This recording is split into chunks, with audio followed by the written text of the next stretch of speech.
اهلا وسهلا بيكم في وصفة جديدة. انا هند فهمي. النهاردة هنعمل مع بعض حواوشي. طبعا اكلة كلنا بنحبها، مختلفش عليها صغير ولا كبير، وحاجة سريعة وتنفع برضو في العزومات، تنفع في مستعجلة وعايزة تاكلي حاجة سريعة ميبقاش فيها اي تعقيدات خالص. نبدأ مع بعض في الوصفة. انا هنا عندي حوالي نص كيلو لحمة. طبعا اللحمة مهم يكون فيها نسبة دهون كويس عشان الحواوشي بيحتاج ان هو يبقى جوسي كده شوية او طري شوية. ومعايا هنا هو حوالي 150 جرام سجق. ده اختياري برضو لان انا هعمل هنا حواوشي بالسجق وحواوشي سادة وحواوشي ميكس مع بعض. هنا عندي بصلاية معاها طماطمايه ومعاها فلفلايه حراقه. طبعا الفلفل الحراق ده اختياري، هجيبهم وهطحنهم في الكبه، هديهم فرمه كده كويسه، طحنه كده على خفيفه بحيث ان هم ما يبقوش ناعمين قوي وما يبقوش برضو جامدين بالشكل اللي انتوا شايفينه ده. هنبدا نجيب الخليط دوت ونبدا ننزل بيه على اللحمه، ومهم جدا ان احنا نقلبه كويس قوي علشان التقليب عايزه كل الخلطه اللي انا عملتها دي، البصل مع الطماطم مع الحاجات دي، يدخل في اللحمه كويس قوي. هنا معايا فلفل اسمر وبابريكا وتوم باودر وبصل باودر وملح. مش محتاجين نحط توابل اكتر من كده، اللي حابب طعم توابل معين بيحب يحطه مفيش مشكله. هجيب معانا هنا بقى دي معلقتين نشا صغيرين ومعاهم معلقه بيكنج باودر، بقلبهم مع بعض كويس وببتدي انزل بيهم. فايدة النشا هنا والبيكنج باودر ان هو بيساعد على تماسك اللحمة وبيخليها في نفس الوقت ما تكشش معاكي قوي لما تستوي، بيخليها نافشه زي ما هي كده وفي نفس الوقت بيحافظ على طراوتها، وزي ما قلتلكوا بتفضل جوسي زي ما هي، ونسبة الدهون اللي فيها اللي في اللحمة نفسها بتساعد على كده. هنقلبها كويس قوي قوي قوي قوي. اهم حاجه التقليب كويس. انا عايزه اللحمه كلها تتجانس في بعضها، مش عايزاها تبقى منفصله عن بعضها. هبدا اجيب معايا عيش هنا. انتوا بقى اختيار العيش ده بيرجع لكم، بس يا ريت لما تجيبوا عيش تجيبوا عيش بلدي ويبقى تقيل شويه، عشان لما تيجي تحطوا الحشو فيه ما ينشفش منكم، وفي نفس الوقت يبقى الرغيف نفسه تقيل ما يبقاش خفيف.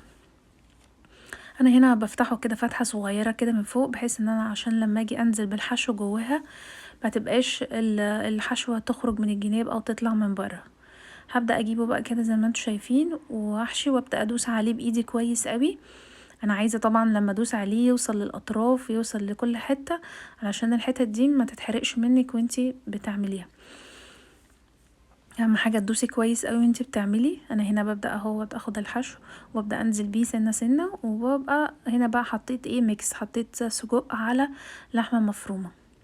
طبعا اللي بيحب السجق لوحده يحطه، بيحب اللحمه المفرومه لوحدها يحطه، بس انا كنت حابه ان انا اجرب اللحمه المفرومه مع السجق، كنت حاسه ان هيبقى طعمها حلو. يعني احنا بناكلها بره في مطاعم الحواوشي ومطاعم كتير جدا معروفه بيبقوا عاملين الميكس دوت ويبقى طعمه جميل قوي، فانا حبيت ان انا اجربه معاكم ونشوف نتيجته ان شاء الله تبقى حلوه باذن الله.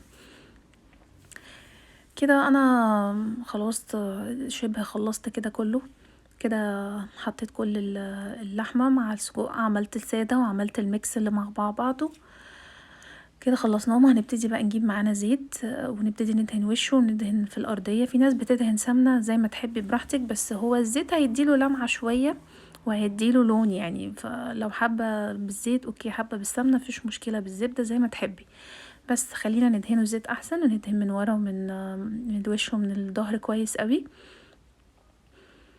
لازم نغلف الرغيف كله كده تبقى كل حته فيه وصلت فيها الزيت. انا هنا عشان احافظ على الرغيف ما ينشفش مني قوي جبت ورقه زبده وورق فويل وببتدي احطه جوه الورق الزبده والفويل واقفله كويس. انا هنا هعمل الاتنين، هسوي من غير الفويل والورق وهسوي بالفويل والورق واشوف ايه الفرق.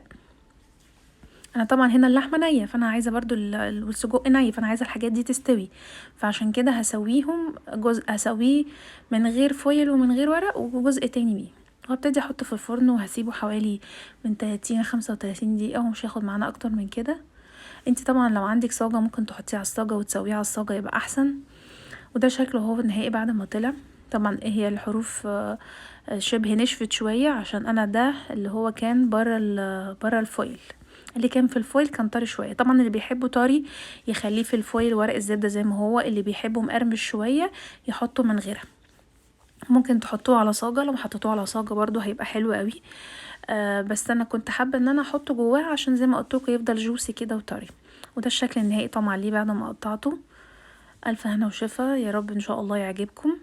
وهستنى ان شاء الله باذن الله اللايك وسبسكرايب واشتراك وتفعلوا الجرس عشان يوصلكوا كل وصفاتي. نعمل بقى مع بعض هنا حبة طحينة كده برضو ايه مع الحواشي. طبعا الحواشي ما ينفعش من غير طحينة.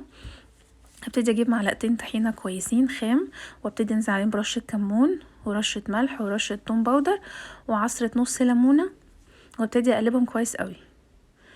انا مش محتاجه هنا احط زيت على الطحينه، هي اوريدي فيها زيوت. انا بحس ان انا عايزه احس بطعمها الطبيعي.